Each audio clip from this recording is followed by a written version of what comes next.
Hello, everyone. Good afternoon here on the West Coast. Might be evening where you're at or morning, depending on where you're watching me all over the world. And yes, people do watch us all over the world. We got fans in Australia, in Sweden, in Africa, in Europe, in so many great places all over the world, as well as here in America and also down in South and Central America. Every once in a while, getting those nice comments, getting those nice DMs or getting those nice messages. I don't always respond to every DM, that's for sure, but I always appreciate it when people reach out and tell me that they've been watching from a certain country or from a certain continent or location. It's always a pleasure.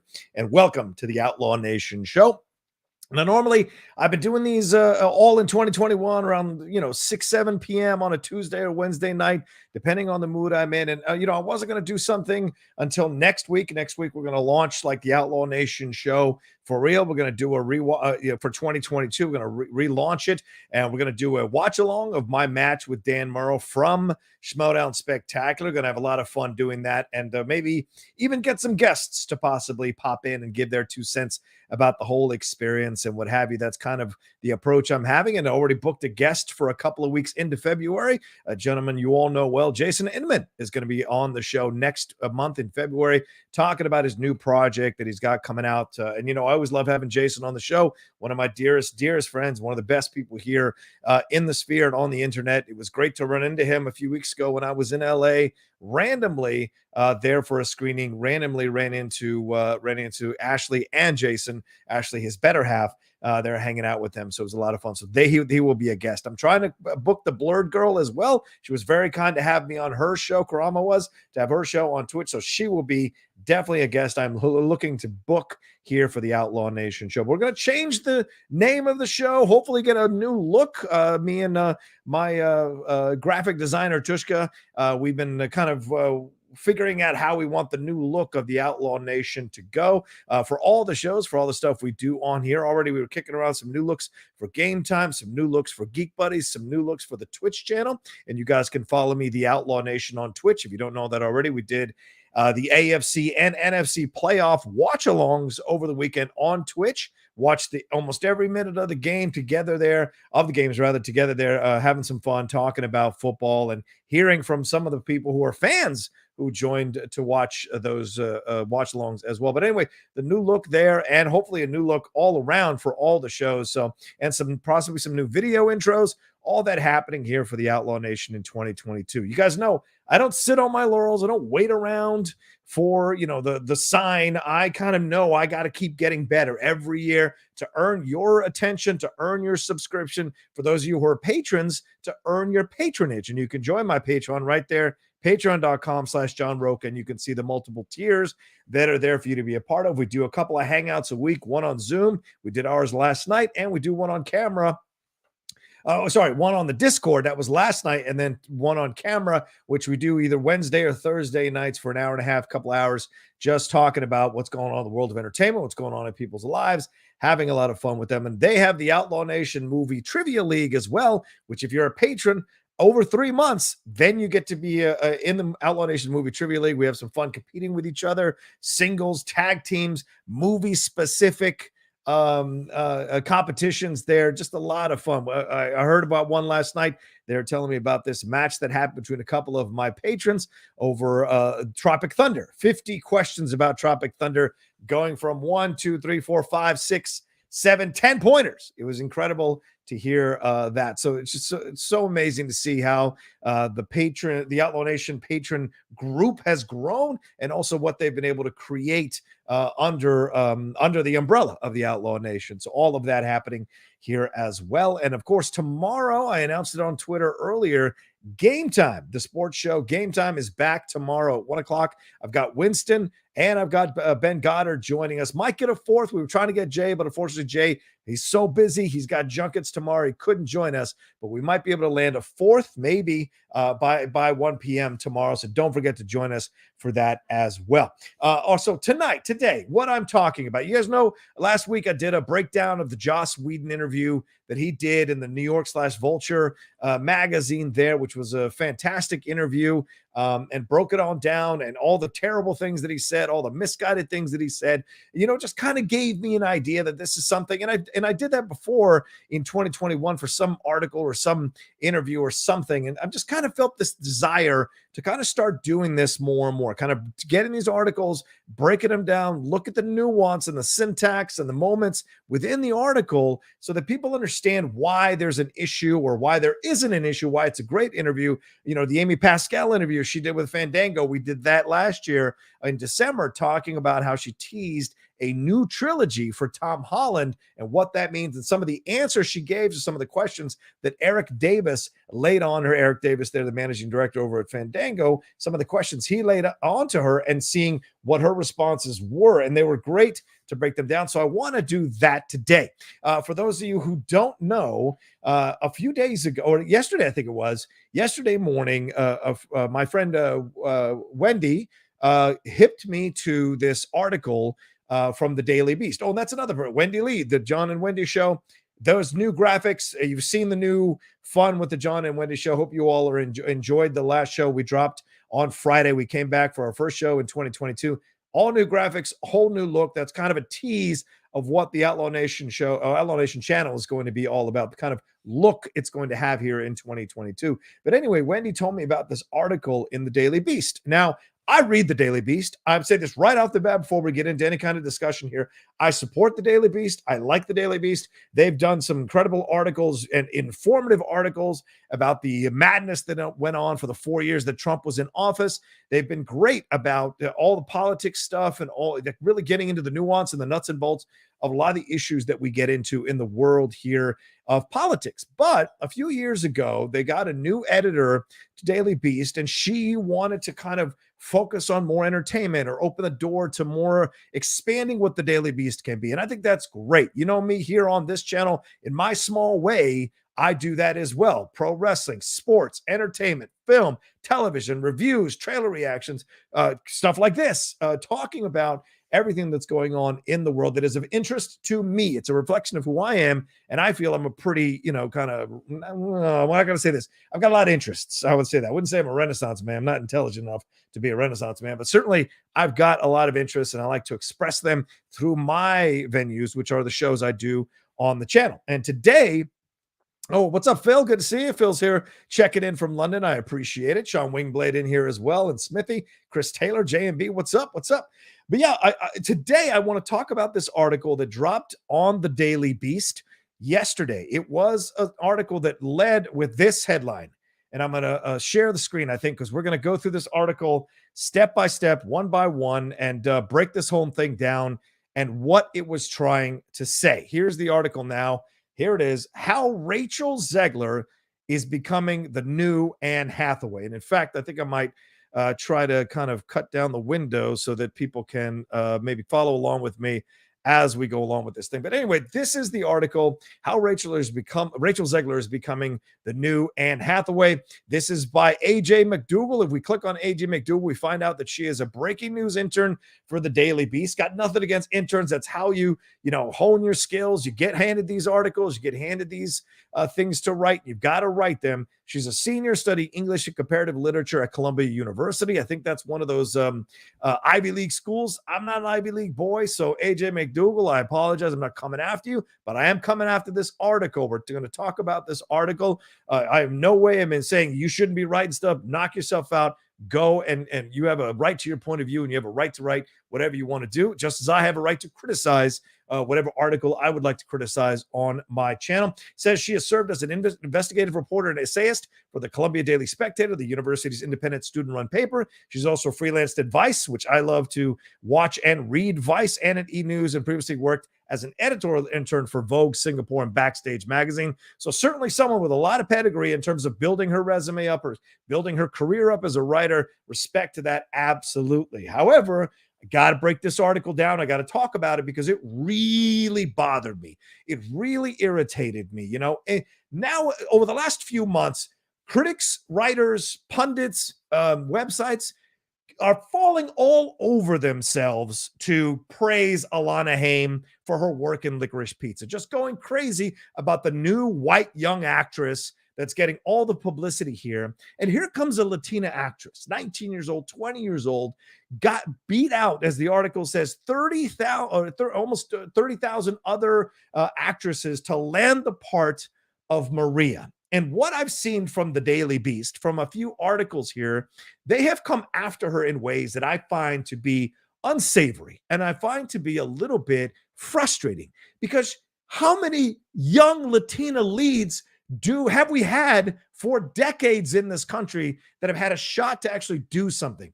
This side of Jennifer Lopez, there aren't that many. There aren't that many. Now, are they slowly coming to the forefront now? Yes. Sasha Calle, other Latina actresses coming to the, certainly we've had Zoe Saldana in the Marvel universe. We've had her do stuff as well. We've had Rosario Dawson. We have had them. But this is an actress that's coming up, 19, 20 years old, getting a shot to lead West Side Story, a film that was that is one of my top films of 2021. I know Dan Merle puts it in the top, I don't know, in top 5 of his, maybe number 1. We've talked about that before between us. So that's a film that gets a lot of love, a lot of credibility from a number of critics. Did it do well at the box office? No, it didn't. And certainly Dan did a fantastic breakdown of why it didn't do well at the box office. I have my own personal reasons for why I think it didn't do well. Hey, liberals, if you're going to cry about wanting diversity, wanting representation in your movies, but you're not going to fucking go to the movies, you're not going to fucking support the movies, you can kiss my ass with your liberalism. You can kiss my ass with that shit. Don't cry for something if you're not going to go support it, okay? And there's no way there weren't a bunch of young liberals that could have gone to see this film who are crowing daily about having representation in their movies. So very frustrating to have a young Latina actress come in, be the lead in West Side Story. By the way, Natalie Wood, not Latina. She was white. So having this be cast correctly with a Latina, in my opinion. And I'm going to read another article here that's connected to this, whose point of view I absolutely respect as well, from a Puerto Rican female writer there at the Daily Beast, who also points out that she was a little upset that Maria wasn't cast with a Puerto Rican actress, which is an absolutely valid point of view to have. But for me, overall, I'm a little frustrated by some of the things I'm seeing from this article. And by the way, before I go any further, if you want to send in your 2 cents, you have something you want to say here, especially to my Latino brothers and sisters who are watching, whether you're on this side, whether you agree with me or disagree with me, I have no problem with disagreements. Let's have a discussion. I got no issues with that. Send in your Streamlabs, send in your super chats. The Streamlabs address is pinned in the chat. It's also in the description of this video, and it's right there on the screen as well for you to send in your stuff or send in your super chats. I'll be checking periodically as I go through this article. Now, the article says here, Hathaway 2.0. So already in your mind, you're being prepared mentally for what this article is going to be about, that Rachel Zegler is the new Anne Hathaway. Now, let's compare these two situations. Before we even get into the first paragraph of this article, let's compare these two situations.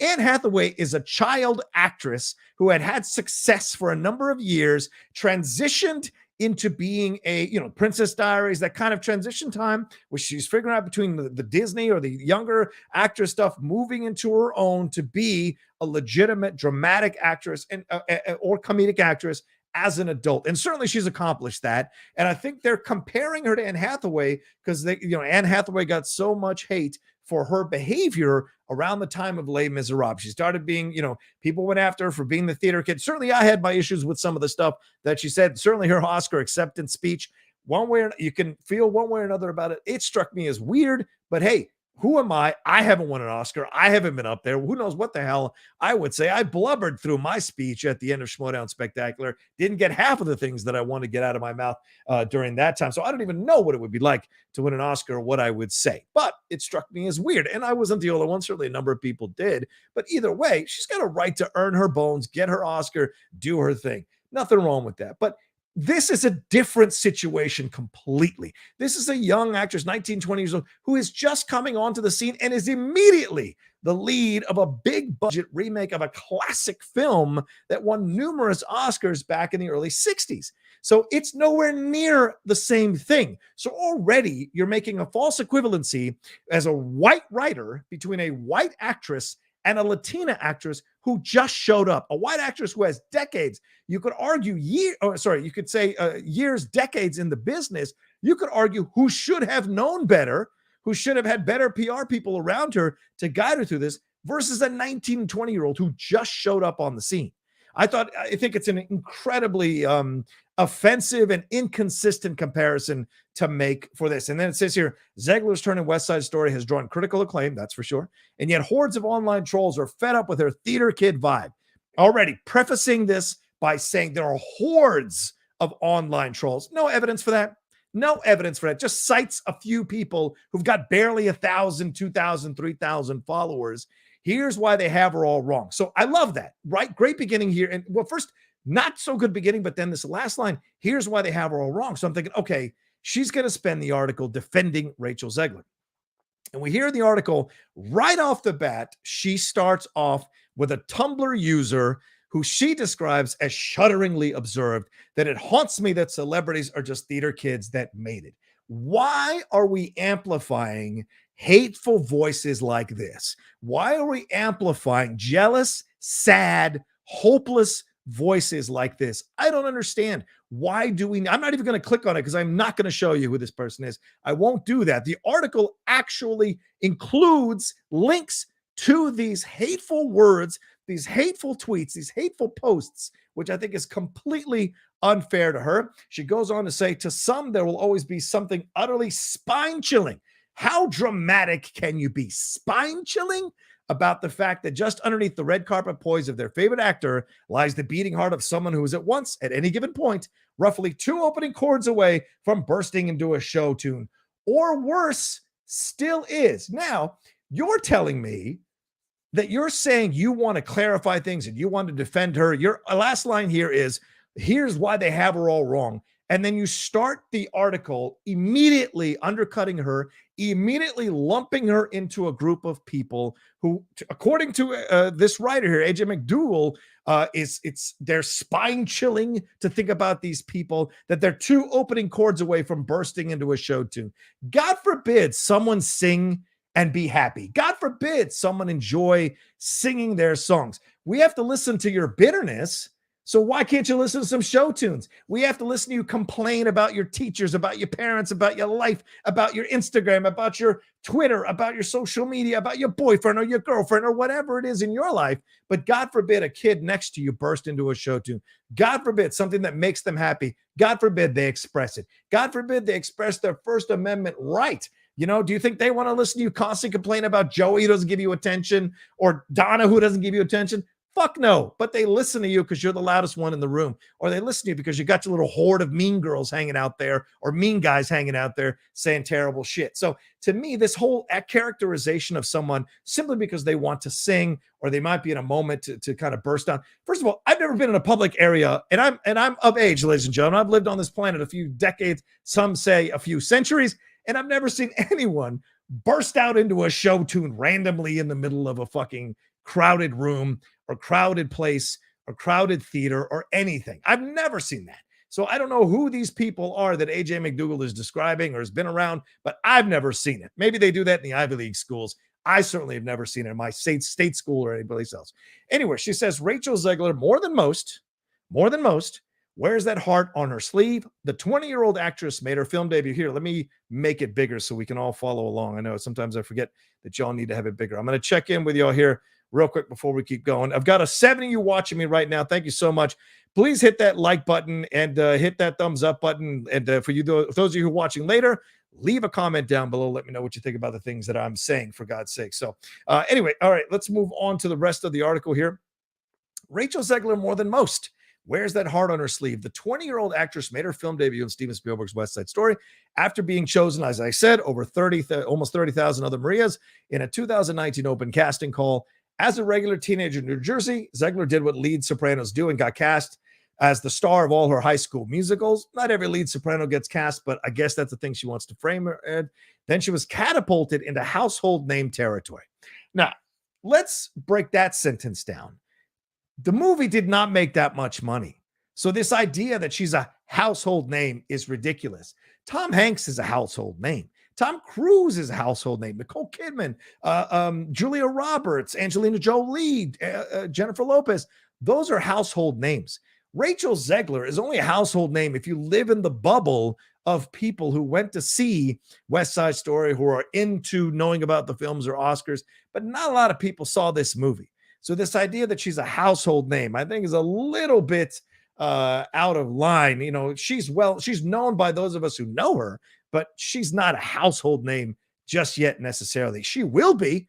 She will be. That's for damn sure. She's got the talent to be, for sure. She said this. She goes on to say this kind of whiplash, even if she had wanted to, would not have allowed Zegler the chance to bury or shed her theater kid self. Okay, already casting these judgments on her character as a person. Theater kid self, not like, oh, let's discover why she was in the theater. Why did she get into theater? Did she find a calling here? Is she pursuing her dreams? Was there something that happened in her life when she was younger that kind of motivated her? Was there a musical she saw that kind of touched her and talked to her and spoke to her and inspired her to become an actor? You may not believe this, but most of us who become performers, who have been performers rather, we're inspired by other people's performances. We're inspired by something that speaks to us, that gives us an opportunity to go out on that stage or go in front of that camera or go in front of that microphone and deliver a performance and want to achieve something that we hope other people will like. And we might even inspire other people to do so. I'm sure this writer, AJ McDougall, read something from someone else who inspired her to become a writer. Are they being a writer kid? Can we also cast aspersions on writer kids who follow these, who quote Nietzsche at 17 years old, or walk around like Ethan Hawke in Reality Bites with that dog-eared copy of some a collection of poetry to just to look like they're intense and they're really, is it right to cast aspersions like that? I don't think so. So to me, those are stereotypes that we have to break, but going after like this, I think, was really unfair. Anyway, there are no second chances at a first impression, and Zegler's was, for most, a viral video of her belting out Lady Gaga's Shallow. I hope you guys have seen that. It's incredible. Incredible Rachel Zegler does with that song. I mean, I would argue better than Lady Gaga did, but that's my own personal opinion. No offense. I support Lady Gaga. I want her to be nominated for an Oscar for House of Gucci. I think she's great. I'm just not the biggest fan of that song, Shallow. I think it's overdone at times, but there are other people who've done some fantastic interpretations. Certainly enjoy Rachel Zegler's kind of approach to the song as well. Trisha Yearwood did a fantastic version of that song as well. So anyway, on an auditorium during sound check, it was the dictionary definition of theater kid. Really? During a sound check, you sing a song that inspires you or speaks to you or that you like. It isn't even a musical theater song. It's a song from a movie that was made for that movie by a pop artist, okay? So she sings it and posts it, and now all of a sudden she's a theater kid. Mind-blowing.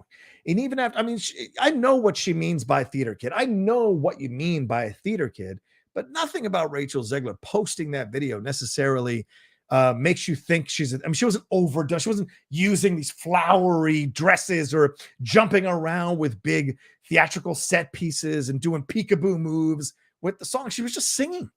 So I find this to be odd. And even after all the late night appearances, splashy magazine spreads, and Vogue makeup tutorials, she comes off as she is a theater kid thrust suddenly under a global spotlight, earnest. That's the first positive thing she said about her. Gently bewildered and hungry to prove herself. Well, who isn't at 19, 20 years old? I'm sure AJ McDougall is hungry to prove herself as an intern, as someone who's finishing up graduating from Columbia University. And I hope she does prove herself to a bunch of editors and gets her job, because we need more female voices out in the world, in the writer's world, in the sphere of writers as well. So I got no problem with that, but breaking this article down personally. But that naked authenticity, ironically enough, can come off as inauthenticity, especially to people who, A, spend time in insular pockets of the internet where scorn and open hostility are considered personality traits. Yeah, absolutely. She's absolutely dead on correct here. Look, I'm going to tell you where she's right, and I'm going to point out where I think she's wrong. And she's certainly right in pointing this out, that some people think it's inauthentic what she does. And I've seen some of the links here, and they link to other Latino people. And let me tell you something, and this is something that bothers me in our community. Sometimes Latino people hate other Latinos who succeed more than they hate any other person of color who succeeds. It's a really mind-blowing thing about our community. As in the Schmodown, some of my first negative fans who said the most horrific shit about me were Latino people from their own countries. I remember a guy from Chile who came after me with some of the most horrific things that you can say to somebody. And it was for no other reason than he just didn't like me. And I saw so many Latino fans coming after me. And here I am, the only Latino succeeding in the game, winning belts, but yet still I incurred the wrath of these fans because they were jealous. And that's where a lot of this shit really comes from. The jealous that I'm not doing what you're doing. I'm not as successful. I didn't get thrust in the spotlight. You got it. I didn't. And that's the sad truth of it, unfortunately. And our community sometimes can be the worst against our own, for God's sakes. Anyway, and B grew up sick to the back teeth of the kids in the cafeteria screeching lines from the Crucible at one another. I don't know where AJ McDougal went to school or grew up or what high school she was at, but I never experienced kids in the cafeteria screeching lines from the Crucible or any other play at one another. I went to Florida State for acting, for theater, and at no point were we yelling lines to each other from across the hall in a college, in the area of the college that only had actors in it studying classes. We were never yelling lines from plays at each other in crowded rooms or in cafeterias or places we're going to eat, like the Loop, having pizza at the Loop. Nobody did that. Did we yell lines from movies at each other? Fuck yes. And I think everybody does that. But nobody was yelling this thing. So this idea of framing her in this such a negative light here, and the back teeth, again, once again, the chillingly and the back teeth, the spine chilling, all of this stuff really casts such a negative point of view on Rachel Zegler, who is a Latina actress. This is a white writer casting these negative aspersions on a Latina. Forget race. Forget gender. You're just looking at base. A white, casting these aspersions on a Latino person. And I think it's so unfair on so many levels to this. She says to them, even though she is using her own words in describing Rachel Zegler here, not quotes, her own words. She says to them, Zegler's rise is unforgivable, though they may not be able to articulate exactly why they feel that way. No, I've read these tweets. I've read these posts. They've been really clear about why they feel this way. Instead, they talk about her general aura, why it sucks, and why that justifies praying for her downfall. Here's the first quote. Zegler's, quote, vibe is so abhorrent, unquote. One Twitter user sniffed recently, adding that something about her just doesn't sit right with me. That person is, I'm not going to click to give them any kind of attention on my channel, but imagine citing these things and then putting the link so that other people can go to these tweets and see that and maybe how can I say this? Engage in the hate, amplify the hate, enjoy the hate, find a camaraderie in the hate. Why? It makes no sense. Not to be a bitch, another remarked, but I'm glad everyone is talking about how obnoxious Rachel Zegler is, because she's been annoying me for over a year now, in capital letters. This is a quote, right? First of all, everyone is not talking about it, but they have to present it that way, as if they're making some grandiose statement that everyone feels the way that they feel. They are somehow important. They're speaking. They're the voice of the people. It's ridiculous and speaks to a very low self-esteem, low self-worth situation. They need to aggrandize, for lack of a better term, aggrandize themselves as somehow more important than they actually are. And then here's the third that she's quoting. It's baffling how Rachel Zegler has a 3% of a career. Again, you can't have 3% of a career and be a household name. It just doesn't happen. And she's already moving this weird, right? So stressing that as well. Again, it's linked. This is linked. Why are you linking to the hate? Where's the counter?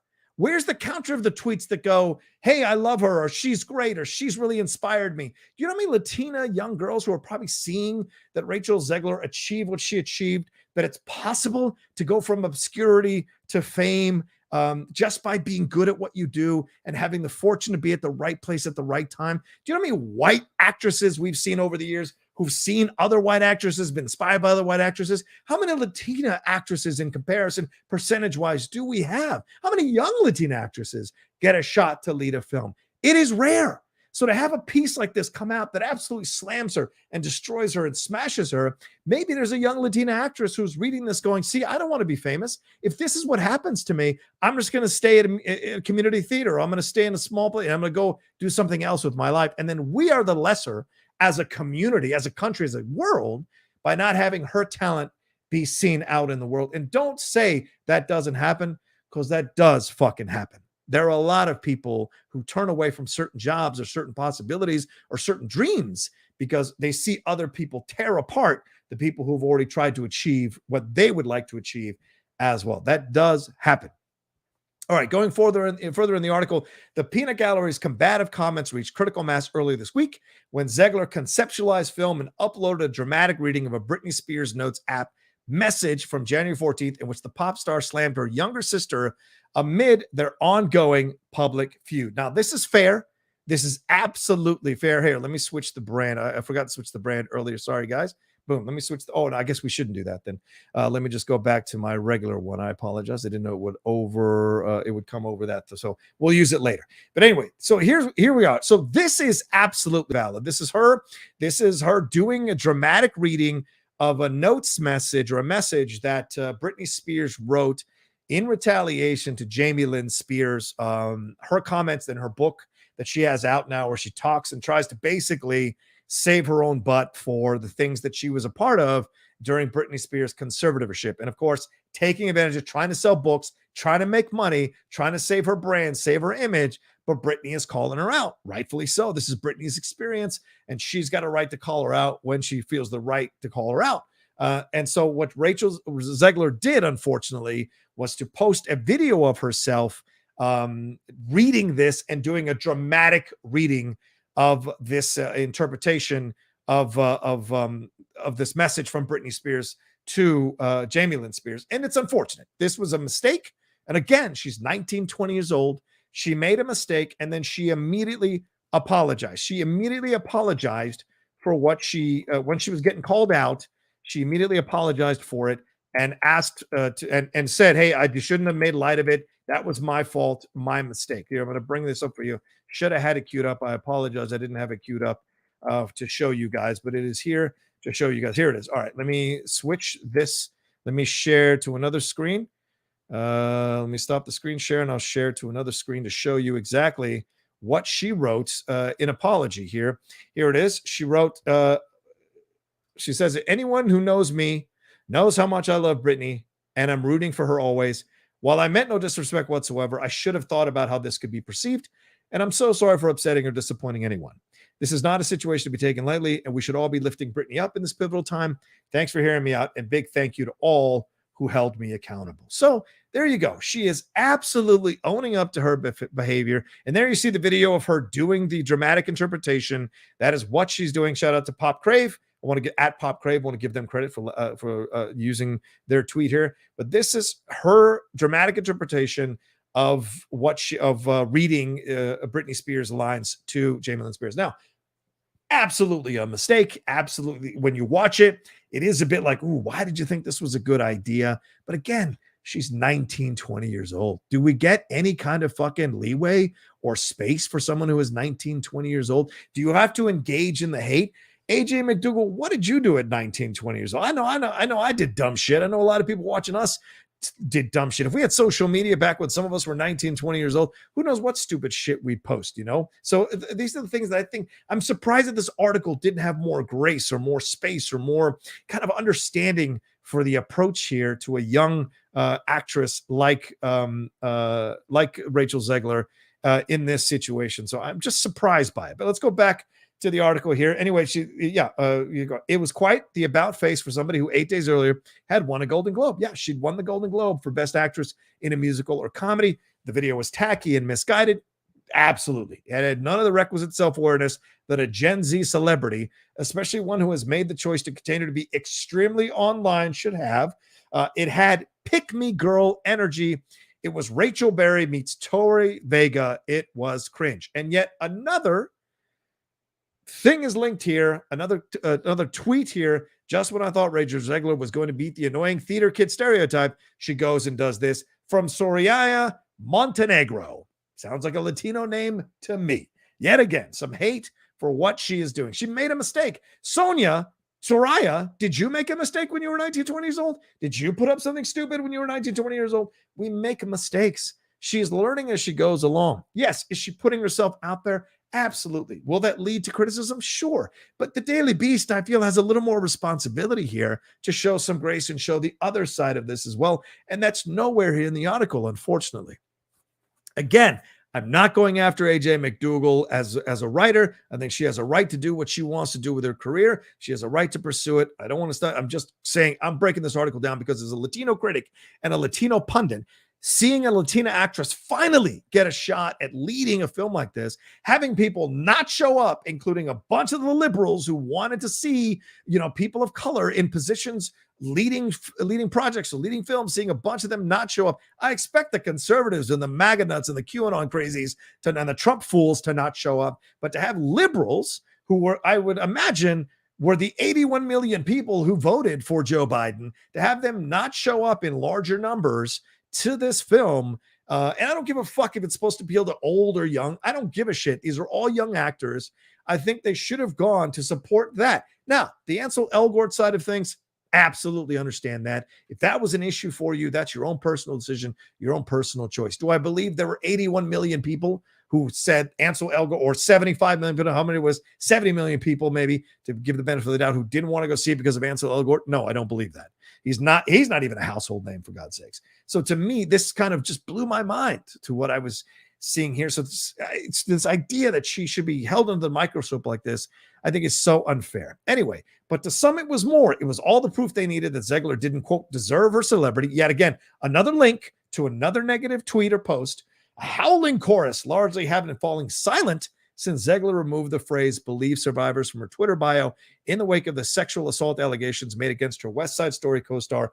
Ansel Elgort was vindicated and bayed for blood again. Again, these dramatic terms, these dramatic phrases, these dramatic constructs that she's putting here in this article are just out of place, out of turn, and extremely disrespectful to a young girl who is 19, 20 years old. Okay?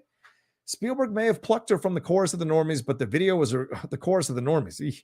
But the video was a request for attention in neon letters, betraying the telltale heart of Gasp, a celebrity who was still a theater kid. Well, I agree with her about the Believe Survivors thing. I'm a dude. I'm a straight male, cisgender straight male, I think is how it's called. I have no right to comment on that. Okay. To me, that's, if you have an issue with that, I absolutely understand that. Absolutely respect that. And, for her and the Ansel Elgort situation, I'm sure there was a lot of machinations that were going on behind the scenes with all of that. So I'm not going to comment on that. If that's a place that you feel offended by, regardless of her heritage or ethnicity, then I absolutely respect that. And in no way am I going to impugn that and say you shouldn't have done that or shouldn't be upset at her for that, nor am I going to explain it away. It is a bit quizzical. It is, for me, just from the outside, it does look a bit weird. So that's what I would say. That's as far as I'll go on it, because I don't want to get involved in that particular thing one way or the other. And then it says, sure, the acrimony comes from people who are trolling to soothe their own low self-esteem. Absolutely. It's very right. There are decidedly more complicated structures of racism and misogyny at play here too. Now, I want to highlight this. There are decidedly more complicated structures of racism and misogyny at play too. Should that only be one line of the article in defense of what you're writing?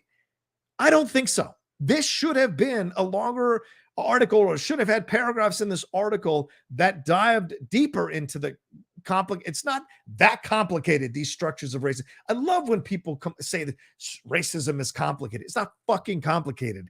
It's pretty clear. There are reams of books that you can read that explain the kind of coded racism, the microaggressions of racism, the macroaggressions of racism, the overt things that are going on here within the culture. And perhaps speaking to another Latino writer, and asking them about these structures of racism would have gone farther to kind of help you understand this thing. This is a well-written article. Like, AJ McDougal, certainly, I've never worked for the people that she's worked for, so I'm not judging her ability to construct an article. She's certainly very qualified to write and construct an article. Again, I'm just breaking this thing down from a Latino point of view, that I think it's offensive how this article completely just goes after her, goes after Rachel Zegler in ways that I think are very unfair to a young Latina who's just bursting through and trying to get her, trying to find her spot. How come we don't have this hate for Elizabeth Moss, who is a hardcore Scientologist, or Tom Cruise, who's a hardcore? Why aren't we getting articles like this that rip them to pieces and tear them apart and all this kind of stuff for the wackadoo stuff that goes on in that play? How come we don't have that? And the thing is, it's unfair for a young actress who's just coming through to get this kind of hate from a publication that is very well respected, has a lot of readers and a lot of liberal readers for sure. Anyway, all right, but I think there should have been much more here, and it's heartbreaking that there's only one line and throws it off, saying there are decidedly more complicated structures, so I can't even address it. What?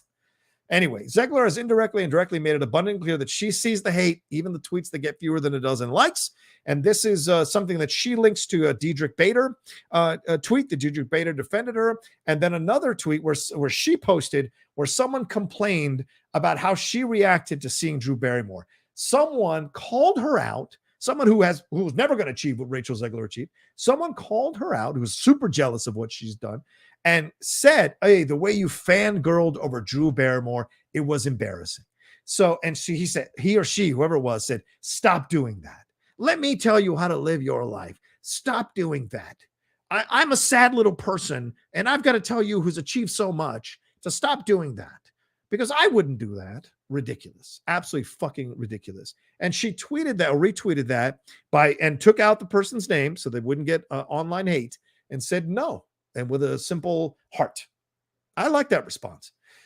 And though she hasn't commented on it extensively, we have testimony that feels like a, quote, punch in the gut, as Anne Hathaway, perhaps the most famous historical example of the actively female celebrity we just kind of loathe, put it to Harper's Bazaar in 2014, glimpsing one nasty headline, shocked and slapped and embarrassed her, and she doesn't even have a Twitter account. And we know what Hathaway went through. We know what she kind of had to navigate, which was a really tough thing for her to navigate.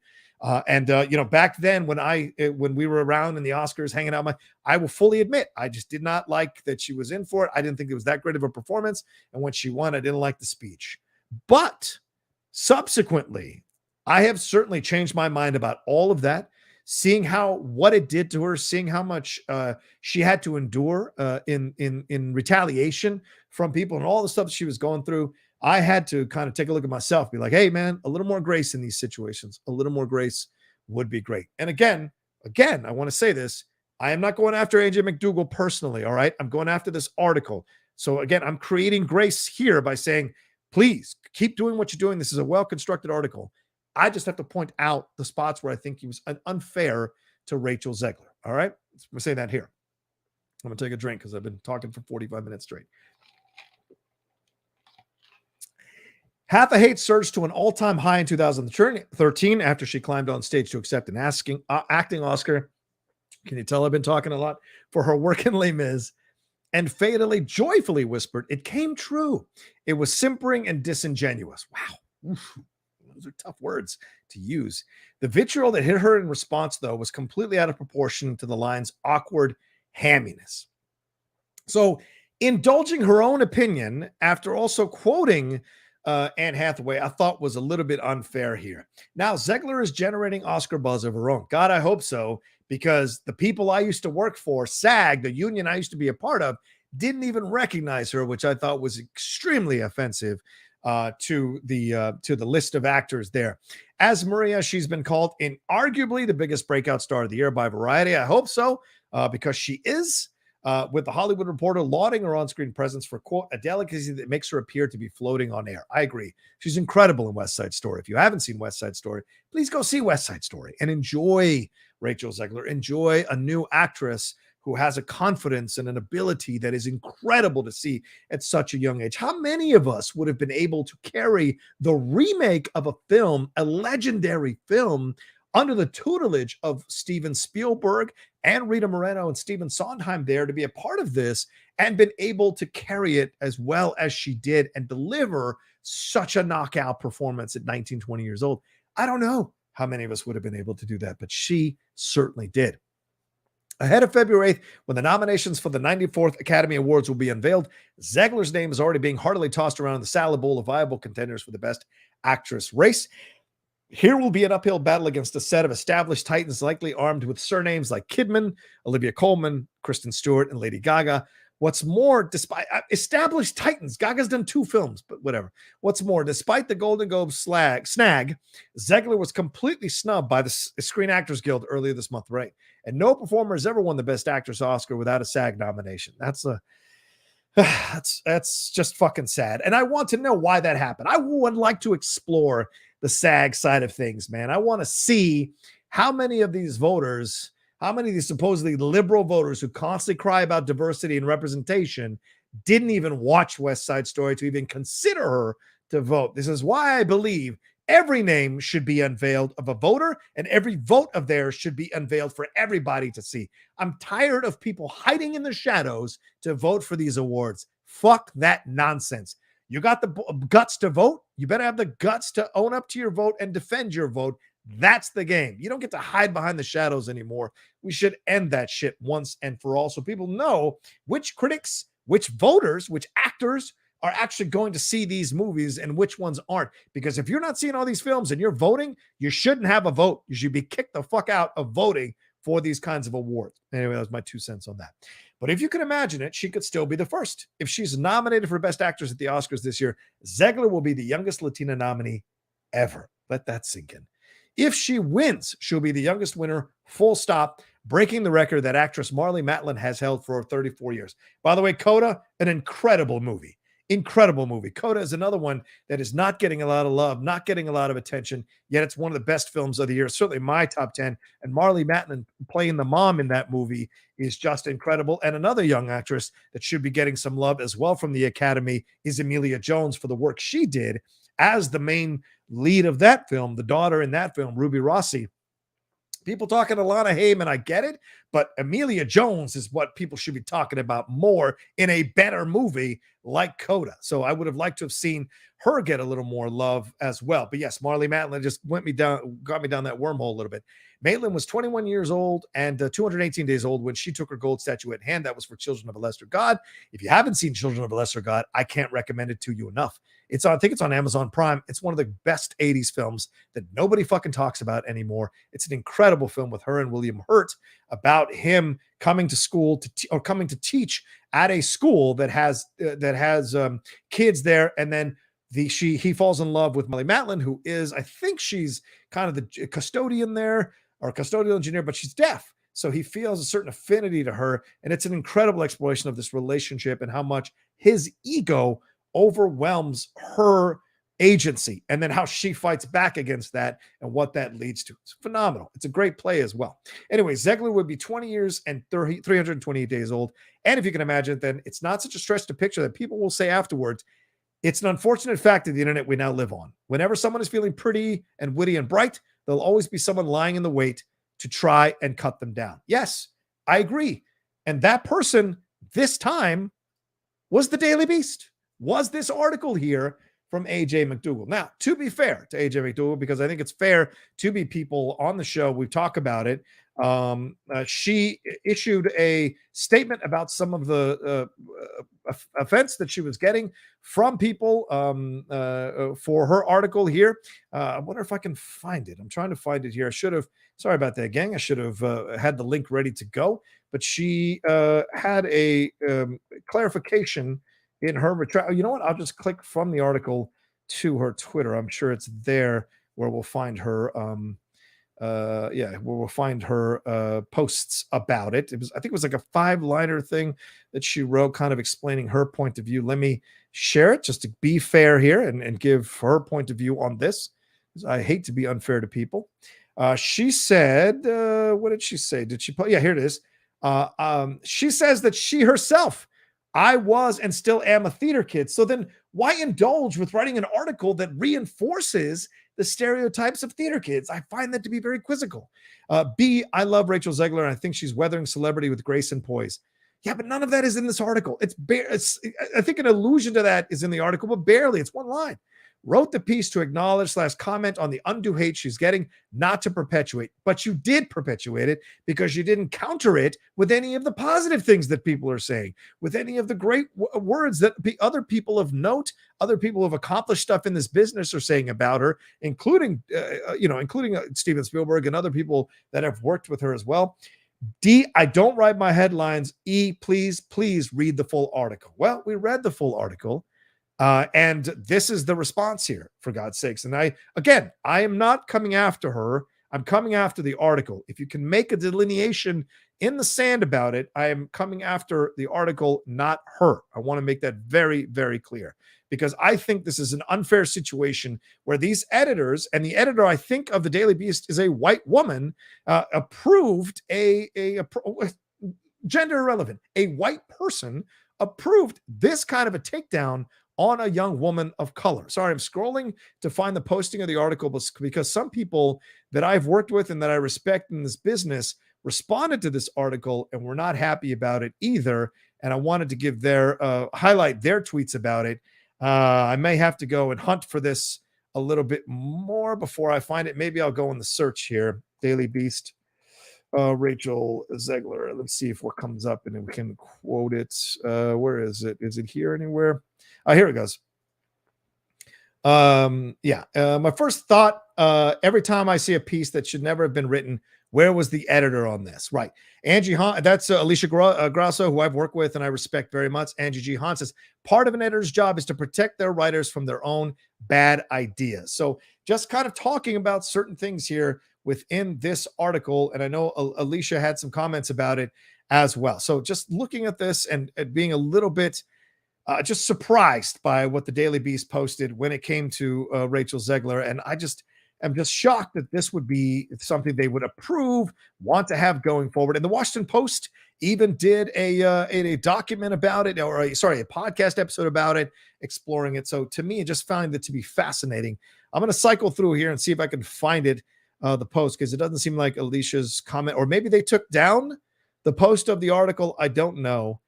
But it is super unfortunate. Again, I'm going to reiterate this. She's a young actress of color, a young Latina bursting through, and have an article like this that links to these negative comments, these negative comments about her, I think, or negative posts about her, I think, are just so offensive and so unnecessary. See, as you can see, the Daily Beast, a lot of political stuff on here, a lot of stuff here. So I'm trying to find it. I don't know if I will find it before I kind of give up here and move on to something else or move on to another part of what I want to talk about here tonight. But yeah, a lot of repetitive reposting of articles here. And I may have to go a day or two back to see if I can find it overall. Sarah Palin, of course, getting COVID. She's unvaccinated. Whoopi having comments about Bill Maher, the Taylor Swift drama that happened today, which was really just what a foolish thing to say that she doesn't write her own songs. She absolutely writes her own songs. A lot of us, that's been the known thing for years. So what a dumb thing to say. Yeah, I can't seem to find it, but there were posts.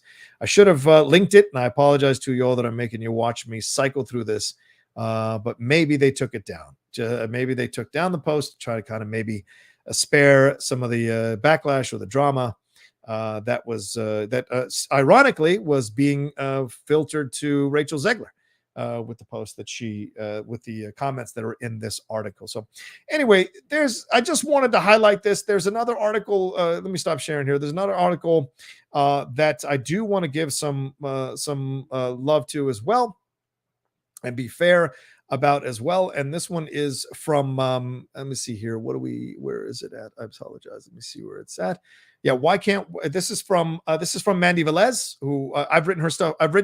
Read her stuff before. So they respect her point of view. She says, why can't West Side Story just cast a Puerto Rican Maria? And this is fair, like through a majority, almost the 99% of this article.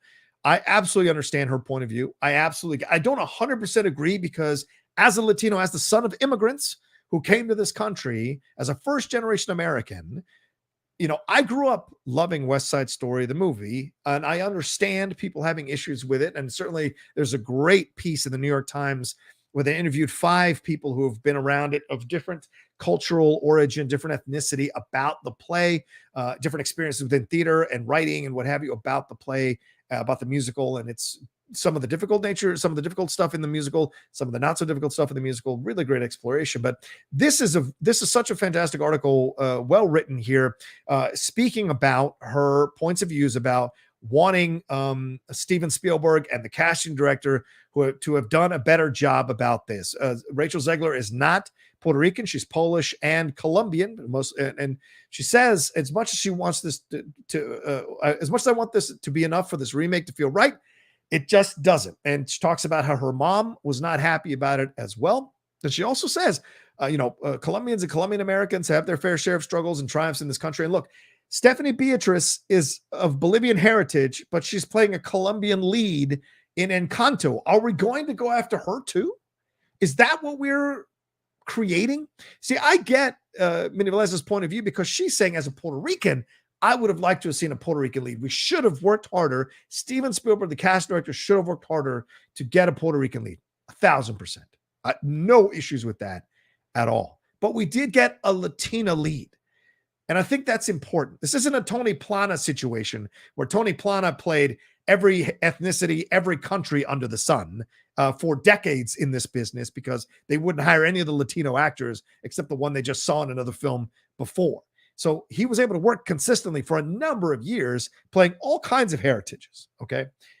Convincingly or not. That's within that community to judge that. But so this idea that we have to now kind of be this adherent to it, I don't know where I'm at. I'm just happy that we had a Latina in the lead. But like I said, she's speaking from a Puerto Rican point of view, and in no way I'm going to discount that. I absolutely understand her point of view in this. She says, we have Puerto Rican actresses starring in films already, like Rita Moreno, Jennifer Lopez, Zoe Saldana. Certainly would have loved to have seen Zoe Saldana, but of course she's too old to play Maria and for the Romeo and Juliet kind of aspect of this all. She goes in to speak more about the history of Puerto Rico, of how Donald Trump was completely offensive to Puerto Rico during the Hurricane Maria situation. Absolutely valid with all of this.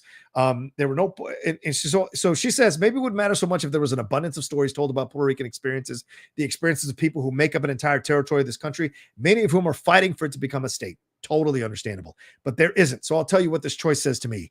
There were no Puerto Rican actresses good enough. You're not good enough, but hey, at least this film doesn't include the line, let it sink back in the ocean, which is of course what was sang in the original filmed version of West Side Story by Anita, Rita Moreno's character, as well. So she says maybe a third remake of the film will finally feature a truly Puerto Rican Maria, and this theater person and her mom will truly look forward to seeing it. But there is, and that's positive, right? All of that is positive and what have you. But there's a line here that really bothered me with her, what she said in here.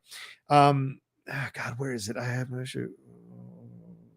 Yeah, you're right. As long as the actress, yeah. Oh, I'm trying to find it.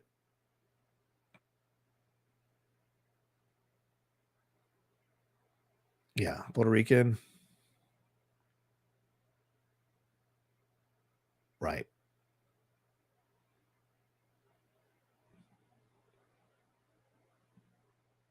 Yeah. So, I mean, I understand this. This is certainly a valid point of view where she's upset about it, but she's giving credit that Spielberg tried to get it right.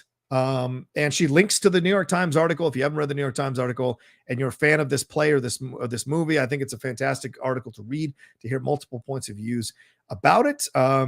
He casted Hispanic actors to portray the characters of that ethnicity in the film, which is already way more than Robert Wise and Jerome Robbins, two white men, ever did.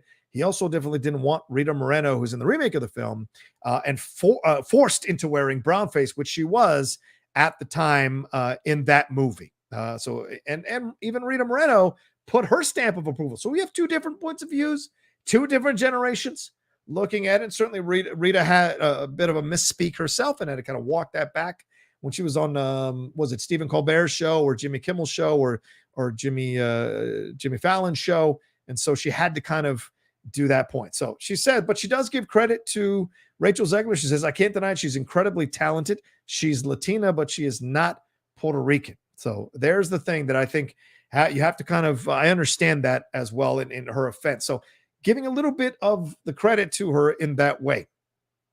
And then there's another article that they wrote, which I think is bothers me as well. They went after her for the Britney Spears thing. So as if she doesn't have enough. Now we have another article about the Britney Spears situation. Where is that? Inside the strange Rachel Zegler Britney Spears video controversy. So this goes on, and this one's from another writer, Kendall Cunningham, going after her for this. And speaking about this, about the notes, which I meant, and speaking about her apologies that Rachel Zegler put in this, and some users poke fun at the actress, labeling it as cringe. Of course, you got to write about this, and it did look like she was making fun of her trauma. So I'll absolutely kind of validate that for sure. And it seemed to trigger some pre-existing disdain, and of course goes in to speak about the Ansel Elgort situation, which I've already said is not. It's not my place to speak about that and about the Me Too stuff. I'm not touching that. It's not something that I should be commenting on at all. She says the accusations against Zegler specifically are clearly misguided and overestimate the power she has as an easily disposable actress working under one of the most prominent filmmakers in Hollywood and a major studio. What the fuck does that mean? An easily disposable actress. This is what I mean. This is coded language here that pops up in the Daily Beast about her. And this is a writer of color, Kendall Cunningham. This is a writer of color, at least from the picture. This is a writer of color. I'm not familiar with her work, but to call Rachel Zegler an easily disposable actress is such a fucking insult. And I think it's unfair. She is trying to make it in this business against so many odds, in a business that has been supremely racist for decades against Latinas and women of color to succeed in this business. Rita Moreno did a recent interview and she talked about how, and it's in the Daily Beast actually, an interview where she talks about how Hollywood has and hasn't changed in terms of bringing stories to the forefront that are Latino stories. How many of these shows that were on Netflix that were Latino based have been canceled recently? One Day at a Time, critically acclaimed show, canceled. Probably had the same ratings as Parks and Recreation, led by a white woman, that survived for so many years in primetime on NBC. This idea that others, I think this is why I'm really frustrated that they don't reveal the viewership of these shows, because we need to see the viewership of these shows. We need to see this stuff. We need to know what these shows that they're approving, which are, let me tell you, a majority of the people in charge of these streaming services are white people. We need to know what shows they're approving to stay on the air and why Latino shows are being canceled. If the viewership is the same for a Latino show as this white show, or God forbid, if it's a little bit more, but this show gets canceled as Latino, but the white show gets to continue, fuck that nonsense. That needs to be exposed. We need to see what the hell this is. And this, us sitting around, waiting around for them to deign us with their numbers, is ridiculous. When do we as viewers rise up and say, no, enough with this, you hiding numbers from us, you deciding what information you give us? Fuck that. We view your content. So you have a responsibility to us to show us what is the content, what are the ratings, what are the numbers, and we need to have it authenticated from a third party. An independent third party needs to be able to come in and authenticate this shit. Because over the last few weeks, I've been sick and tired of seeing Latino-led or Latina-led or Latinx-led, because I don't give a shit about that term. People get upset. I don't give a fuck. Some idiot with 12 followers tweeted me, speaking for 99% of us, you don't speak for shit with 12 followers. Anyway, this idea that these shows are the ones being canceled over other shows, I think we as the Latin community deserve to see the ratings, deserve to see the views, deserve to see the numbers, so that we can make a decision about ourselves about whether we want to keep supporting this streaming service or not, whether we want to keep supporting those shows that get approved for another season with lower ratings than the Latino-led shows or Latina-led shows. That needs to stop. We need to have access to all this, man. This is a little frustrating to see over and over again how they get to decide for us what we get to see, what we don't get to see. It does get on my nerves, on my last nerve. So, all right, there's my 2 cents. I've been going for an hour on this thing. Any chance there's any Streamlabs or Super Chats that you guys might have sent in while I was doing this? Elizabeth Kang, thank you so much for subscribing. I've gone for an hour here, ladies and gentlemen. No Streamlabs, no Super Chats, really. No support for all the shit I've been saying. Over 100 of you watching me, and none of you can send in some support, some love for what we're talking about. I'm surprised by that. You break my heart. You break my heart. I know it was you, Outlaw Nation. I know it was you. All right, let's move on here. And if you want to send in support, send in Streamlabs, send in Super Chats. I'll be checking as we go along. Let's get into the last half an hour of the show. Thank you for indulging me. And I hope you guys understand that I'm not going after the writer. I'm going after the piece, right? You can make a difference. You can make a delineation in this situation. So I hope that's very clear to people who are watching and listening to me right now. I think AJ McDowell has every right to pursue a career. And I'm not even saying that as a man, like you have every right. I'm just saying, no way am I in any way saying she should be hounded or she should be persecuted in any way, shape, or form. No, I'm talking about this article. And I'm blaming more the editors who allowed an article like this to exist. That's who I'm blaming more than anything else. These editors who maybe need some sensitivity training on how to figure out how not to give voice to these negative comments about these situations. Tracy Connor is the editor-in-chief. That's a white woman, Tracy Connor. She is a white woman. All right. Why aren't you being aware of this? That you've got a white writer going after a Latina actor, woman of color. This is her. She's the editor-in-chief of Daily Beast. This is who she is, Tracy Connor. Why is a white woman being allowed to? Katie Baker is the managing editor, another white woman. Why is this happening? We do have Mandy Velez here as assistant managing editor. I would love to know what Mandy's comments about this stuff was. Jackie Kucinich, a white woman, right? So we're seeing people, and let me tell you something. As someone who worked for 3 years for a website that had all white editors, male or female, they were all white. I have an issue with that when a person of color is not somewhere near the top to kind of wake some white people up to their quote unquote unconscious racism within their coverage. You know, it's a little frustrating to see this happening over and over and over again, for God's sakes. So this has got to stop. You know, a couple of weeks ago, I was on a certain point of view talking about the Schmodown. Also, same thing. People of color need to be near the top of the people who are deciding what to do with this show or how to make it successful, how to make it appeal more to people of color. This needs to happen. If you look around and almost your entire staff is white, from your production manager to your producers, to your people calling the matches, to you, to the person who's with you, to the people who are in charge, the executives, if they're almost all white, you're doing something fucking wrong. Okay? Wake up. And I'm saying this across the board for any website. Do your research. You all who are watching me, listening to me, do your due diligence. Look at a website. If all their editors are white, don't fucking patronize that website. Don't. That's your way of fighting back in your own way, not giving them your clicks. Now that's changed in that website that I used to be a full-time employee of, and I love it. Rafael Montemayor is over there as the weekend editor. I love Rafael's stuff. I love that we're getting a Latino voice back in there, because when they fired me or let me go, whatever you want to say, I was their lone Latino person of color, full-time person working there. Did they think about it? No, they didn't care about it one bit. Yet they had the audacity to post a black square on their Instagram, which I thought was hilarious. Yeah, in terms of being on camera, in terms of having their own shows, I don't mean the social media guy who was a person of color. I just mean I was their only person who was out there making shows, trying to host shows, trying to do things like that. But I was stonewalled during the back half of my time there from hosting anything other than my deep cut. And it's a shame.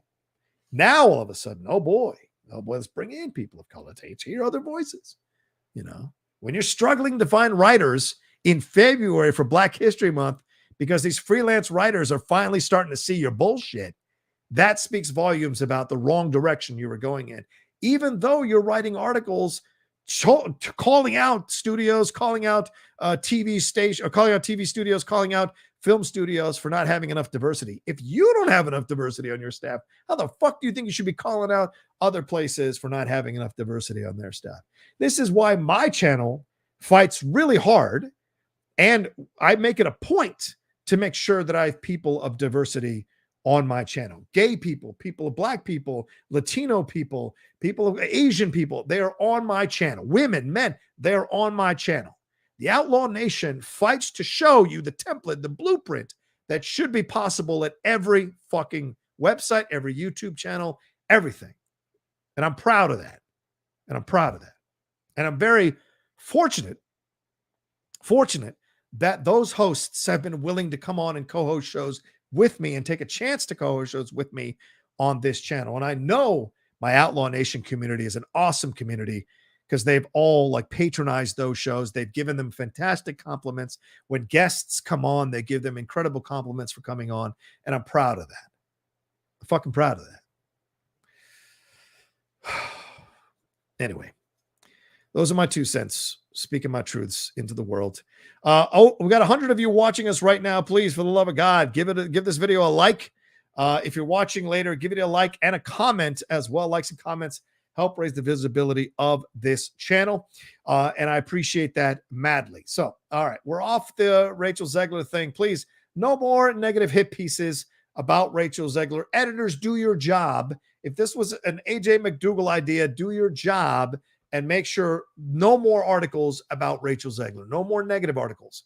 All right. Or if you're going to write an article that's negative or has negative things in it, at least balance it out by linking to positive things as well. Linking to positive comments from people who've actually accomplished something, people who've actually worked with her, people who actually know her. How about we link to those people than online trolls who are sitting around frustrated that they can't get past 2,000 followers or 3,000 followers? That's the bullshit that needs to end, for God's sakes. Oh. All right. Cheryl giving a little knowledge here, say white women in most industries love to cut down other women's opportunities. Yeah, we saw that in the Me Too movement, right? Again, I'm not going to speak too much about it because I'm a straight Latino male. I'm a straight cisgender male. I'm not going to talk too much about it, but yes, I've seen that. And certainly in the Me Too movement, a lot of women of color spoke out about how as soon as white women got involved, even though Me Too was started by a Black woman, when white women got involved, all of a sudden they pushed women of color to the back, right? Even that stupid black and white video that people made when everything was happening with Black Lives Matter, they were like, oh, I'll never allow that to happen again, which means you've seen it happen multiple times, but your career mattered more than speaking up. And this is something, and I'm going to say this to the pundits in my sphere and critics in my sphere as well. If you're a one-issue critic, I don't give a fuck about your point of view. I really don't. If you're not going to step up and speak out because you're afraid to lose contact with an actor or a publicist or a director or a studio because you're rightfully calling some bullshit out, then when you do take a stand, I'm not going to care about it because you're taking a convenient stand that doesn't affect your career. If you don't have the guts to speak your truth and not be afraid of what it costs and not worry about what it costs, then I got nothing to say to you. I really don't. And when you speak out and make a stand, I'm not going to care about it. If you're afraid to speak out because you're afraid to lose followers or you're afraid to lose subscribers, that's a conversation you need to have with yourself and look in the mirror. Because when you all of a sudden get upset about something, imagine how little I'm going to care about what you're upset about. Because you're only upset about it because it's convenient or it's affecting your bottom line, not because it's the right thing to do. And that matters. That matters. In my point of view. All right. Anyway, let's see. Do I have any Streamlabs? Philly G donated. Thank you, Philly. I appreciate it, brother, man. The only one who donated today, Philly G. Thank you so much for giving some love here. All right, let's move on to the other thing I want to talk about here, and that is this man right here, Peter Dinklage. Peter Dinklage had some comments. He was on the Mark Maron show, and we're going to talk a little bit more about diversity. Again, he was on the Mark Maron show. By the way, if you don't listen to the Mark Maron show, you need to. I love Mark Maron's show. He is one of the best interviews. He's one of the people that inspired me to get into this business. Him and Bill Simmons are the 1-2 people who inspired me to get involved in this business and be a part of it. Sorry. And he was doing an interview. Thank you, Marissa. I appreciate that. Thank you, Marissa. Thank you very much. I'm always dropping the realness for better or worse, you know. Chris Corcoran says people always rage and cry about people who speak out on important issues. dismissing it as what is he trying to say here? Oh, sorry. It's weird. The chat's being weird on some of the things that are going on here. A lot of people saying amen to that, brother, with some of the things I said. Yeah, and Draws Walker, great point. I give Rachel Zegler props for stepping up and owning up to her mistake. Yeah, how many people make mistakes in this world? How many people of power or of note make mistakes in this world and never apologize? You know, even Joe Biden, who's getting ridden now for calling Steve Ducey or Peter Ducey, whatever his name is, a stupid son of a bee. He called him personally, apologized to him. That didn't stop the Fox News machine and the OANN machine and the whatever the other Newsmax machine from exploiting that. Meanwhile, 4 years of Donald Trump doing the most horrific things, saying the most horrific things, that apparently didn't bother him. But President Biden saying one thing, they got so much mileage out of that with their hypocrisy. So, I appreciate that. Yeah, Phil P saying, I'm glad there wasn't Twitter when I was 19. Believe. I love Phil. He's from London proper. He's in the bathroom. His lady love's in the other room there. His lady love's in the other room. Lawrence Peavy saying, you ain't never lied, Rocha. Well, true. Lawrence Petway. I haven't lied, but I've been wrong at times, but I haven't lied. That's for sure. Let's see. JMB says, a notion of Vogel bursting into song makes me feel warm and fuzzy. Exactly. Vogel must have burst into a show tune, surely. Every once in a while, but not really. Michael's not really that. I mean, at least around us, he hasn't. I don't know, when he goes out into other places, what he does, but certainly around me, I've rarely seen him burst out into a show tune. He's the one that introduced me to a lot of musicals that I love today. Into the Woods, Rent, a number of the Assassins, a number of those musicals that I love today. So anyway, let's get into this Peter Dinklage news here. And please remember to hit a like on this video. Send in any Streamlabs or Super Chats that you like. We're going to end the show in about 15 minutes here. He was, as I was saying, this Emmy-winning Game of Thrones star, this is from The Hollywood Reporter, was a guest on Monday's episode of Mark Maron's What the F podcast. I love that. What the fucking ears, what the fuck whatever he says. I love it. It's a great podcast. It does fantastic interviews on that show, where he blasted this film that's been announced, this live action remake of the Snow White story that also ironically stars Rachel Zegler as Snow White and Gal Gadot as the evil queen. I mean, kind of mirroring Lily Collins and Julia Roberts doing that in Mirror, Mirror, I believe. But he said this in the interview. He said, literally, no offense to anyone, but I was a little here. Let me share it so you guys can read along with me. So we have the quotes correct. He said, no offense to anyone, but I was a little taken aback when they were very proud. He's talking about Disney to cast a Latina actress as Snow White, but you're still telling the story of Snow White and the Seven Dwarfs. Take a step back and look at what you're doing there. It makes no sense to me. You're progressive in one way, but then you're still making that fucking backwards story about seven dwarfs living in a cave together. What the fuck are you doing, man? Have I done nothing to advance the cause from my soapbox? I guess I'm not loud enough. And Dinklage is not involved in this production. Now, Disney responded almost quickly. Disney's not going to lose face here. And they said, to avoid reinforcing stereotypes from the original animated film, we are taking a different approach with these seven characters and have been consulting with members of the dwarfism community. We look forward to sharing more as the film heads into production after a lengthy development period, a Disney spokesperson said in a statement to The Hollywood Reporter. So the film has been in development apparently for 3 years. They've been reimagining the dwarf character since the earliest stages. And yeah, you have Gal Gadot, who's Israeli, as the evil queen. And then you have Mark Webb, a white guy, directing it. Mark Platt, I think, is a white guy who's an Oscar-nominated producer working on the live-action rendition of Little Mermaid for the studio, is also producing. So again, you may be working with the dwarfism community. Why aren't you reaching out to people like Peter Dinklage, who has made it a point to turn around the stereotypes of people, of I think it's of little people, to turn around the stereotypes? His Cyrano, you may not like the movie, and some of my fellow critics did not, but he was fantastic in that movie. Game of Thrones, he's incredible in Game of Thrones, arguably the best character in Game of Thrones. Some people like Daenerys. Some people like Jon Snow. I liked Peter Dinklage in the show. He was great. Seeing him in so many other projects. I mean, he's great in Elf, turning around that situation. He's great in so many other projects. He's an incredible actor. Been on stage and screen. It's so funny on SNL when he was there hosting. So the fact you haven't reached out to someone who was ultra famous and, been fighting to turn around the points of views about this community, I find that to be an incredible blind spot by the studio, by Disney. And I think Dinklage has every right to call them out and call them to task. And the fact that Disney responded quickly, that tells me that they sensed that this had some real validity to it. So they needed to respond to it for sure. Yeah, Days of Future Past, X-Men.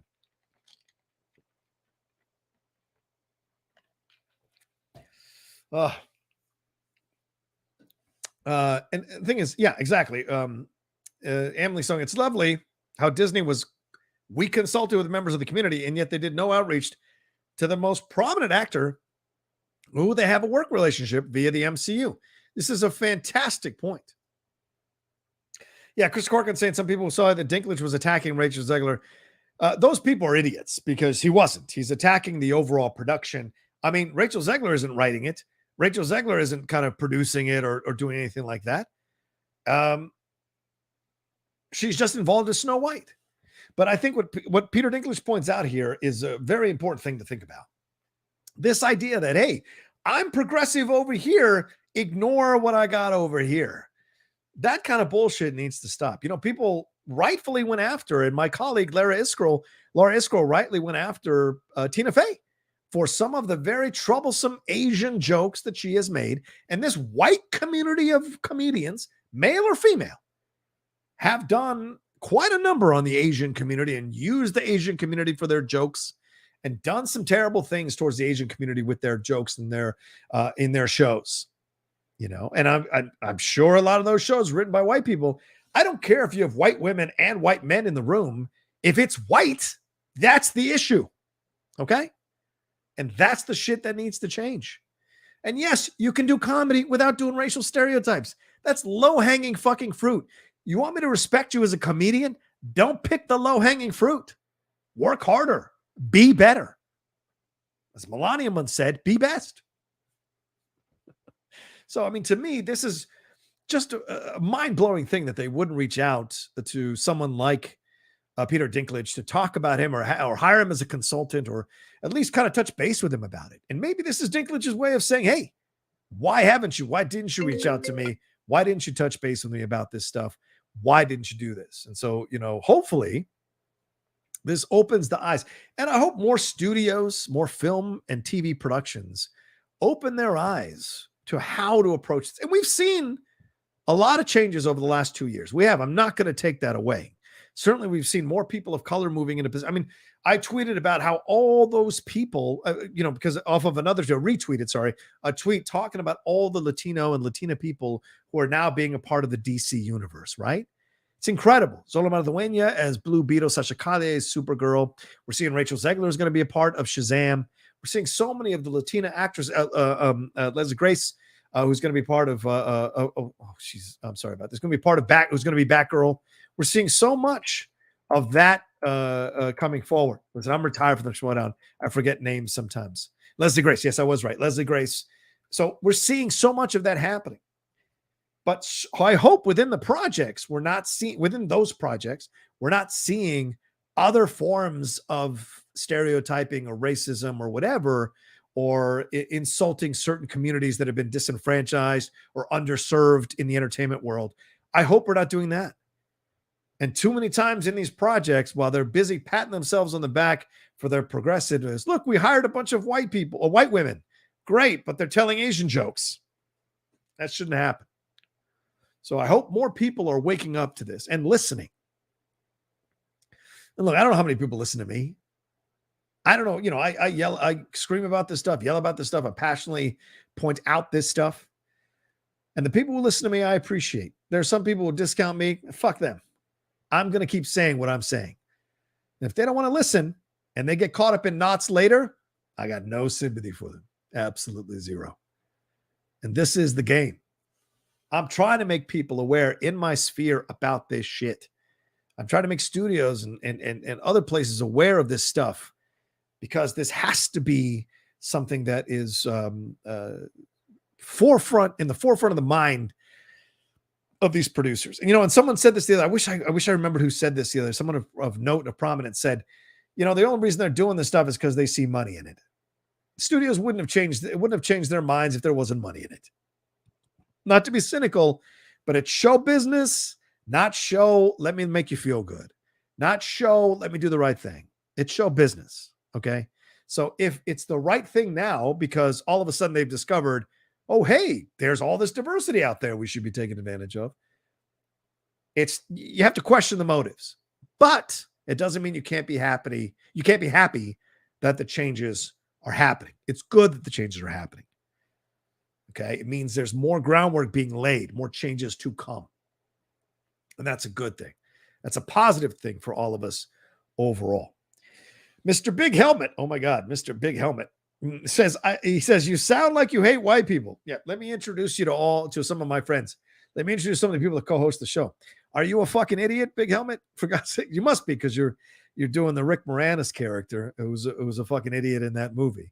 So yeah, and he says, yeah, I do see movies starring white people, and I've seen enough of that for decades, pal. So I want to see movies starring people of color more and more. I want to see more opportunities, more frequent opportunities for people of color to lead these movies. And I don't want to see websites going after those people of color with hit pieces that are not edited correctly and that have 2 lines saying positive things and then have 400 other lines saying negative things and linking to negative tweets. So,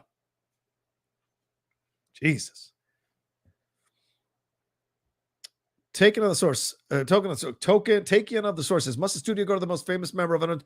No, see, again, people do stupid shit like this. People generalize this stupid nonsense and say most famous when making films about them if they're actually working with the communities involved. That's so dumb. That is not what I said at all. It's not what I said at all. And the fact that they had a deaf actress in the film already, she had connections to already have those consultations. And we don't know if John, do you know, taking of the source, if John Krasinski didn't put in a call on Marlee Matlin? Do you know? You don't. You're just taking a negative position just to feel good about yourself, to say something negative about a comment I'm making. Do you feel good about yourself? Do you feel like you've accomplished something today instead of actually hearing what I said? See, this is how trolls work. Trolls take one thing, try to twist it and manipulate it and try to make it bigger because they need to feel big about themselves. Well, brother, I highlighted your comment. I hope you feel good about yourself. What I'm saying is there were a lot of options and they could have gone a number of directions. And certainly Peter Dinklage is one of the most obvious options that they could have gone on. And again, you don't know if John Krasinski didn't go to Marlee Matlin. Just because neither one have said it doesn't mean it hasn't happened. You're just taking an alternative point of view because you want a little attention. Well, you got it. Okay. I'll see a therapist. It might help. All right. I think we should got to get out of here. We got 100 you watching me right now. Thank you so much for joining me today. You know how I am. Sometimes it's in the morning. Sometimes it's in the afternoon. Or sometimes in the evening. This is the game nowadays, ladies and gentlemen, for the Outlaw Nation show. It's going to appear when I feel like talking about something. It may be multiple times a week. It may be once a week, but this is the game going forward. And soon there'll be new graphics, a new look, a new approach, and I'm looking forward to it once I hang out with Tushka and we figure this whole thing out together about where we're going to go with this and what the look we're going to get overall. I can't wait to see and it's all coming in February. There's a lot of things coming in February, and I can't encourage you enough to subscribe to the channel down below. Hit that subscribe button, hit that bell button. We got a lot of Batman content coming as well. I'm going to be rewatching the movies, talking about the movies, hoping I can get some guests to come on and talk about those movies with them, preferably people who defend them, including The Dark Knight Rises, including Batman and Robin, which I've never fully finished, and I may have to fully finish for a episode of that I want to do leading into the Batman, which drops on March 4th.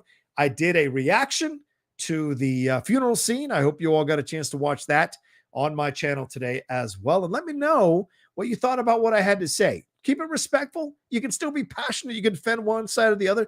Don't be a dick. Don't be an a-hole. But if you put your comments down below and I think they're worth commenting or they've got some interesting points of views, I will comment back. We can have a healthy, respectful back and forth about it. If you're a dick, I'll delete your comment. I mean, you fools who waste time writing paragraphs and paragraphs, and I get the notice and I look at it, and I just delete it within seconds. No one ever sees it. And then I block you from the channel. So no one ever sees your comment again. Any of your comments. Don't do that. Don't be that person. Regardless of gender, don't be that person. So anyway, subscribe down below. Hit that bell button so you see when we're dropping all the content. Trying to get to 25,000 subscribers as quickly as I can. Help me do that to spread the word of the Outlaw, the gospel of the Outlaw Nation. I would appreciate that very much. If you want to follow me on Twitch, the Outlaw Nation, all one word. As I said, we've been doing these NFL watch-alongs, but I already spoke about this. CPOV, I think a couple of weeks ago, I spoke about this. Starting next week in February, every Wednesday, I'm doing Westerns Wednesdays, which is a watch-along of a Westerns film. It'll be either be an Amazon Prime or on YouTube. I have YouTube. I pay the $9.99 a month, so I have no ads.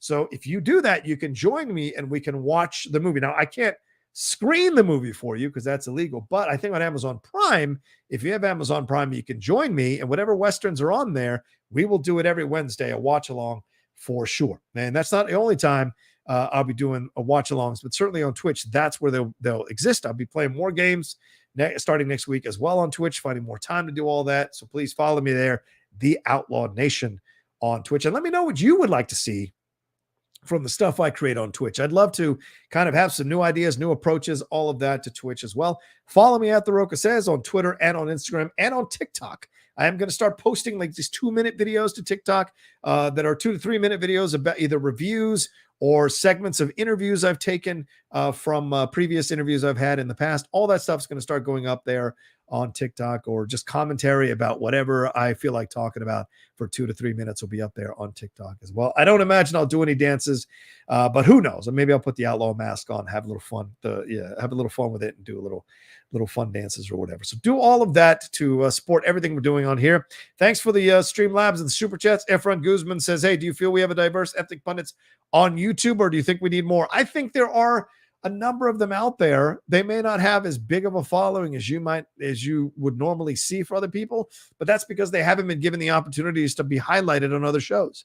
You know, I was very lucky to be at that website and got a chance to be a part of that. It doesn't mean I can't call out that website. Fuck no, I can give the thank you and also look at the other side of things. I'm always appreciative of the opportunity I'm given, but I also like to make people aware of certain things. If they're not being aware of certain things, it's up to them to listen. So I was very lucky, but I also am damn good at what I do. I'd like to think that, which is why I have a following. So I think these other people just haven't had the notoriety yet or the spotlight on them yet, and hopefully that will change as things go along, Efren, for sure. But there are a lot of people of color who have YouTube channels that a lot of people should be listening to. Ben Rayner said, hey, Rocha, thank you for being so open and honest. I didn't think of what Peter said until he did, and he does have a point. It's very sad that Disney, after all these years, and moves ahead in some aspects and yet behind in other aspects. Thanks again. Yeah, absolutely, Ben. And that's the thing we have to kind of understand about this game here we have in the studios and in other places is that they just kind of do one thing, but they have to pay attention to everything.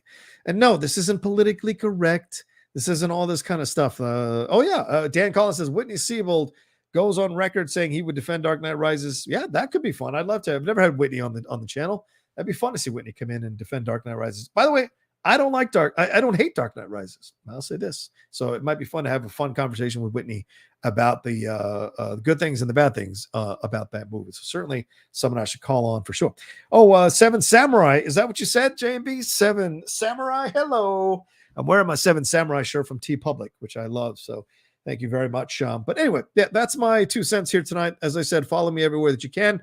Support everything that we're doing here. Tomorrow, we got Geek Buddies. Tomorrow, also live game time, 1 p.m. to 3 p.m. Me, Winston A. Marshall, and Ben Goddard there. The game time happening at 1 p.m. PT. Hopefully, I can get a fourth to join us, but we'll see if I can. But that situation there. And then later on, we'll do the Book of Boba Fett.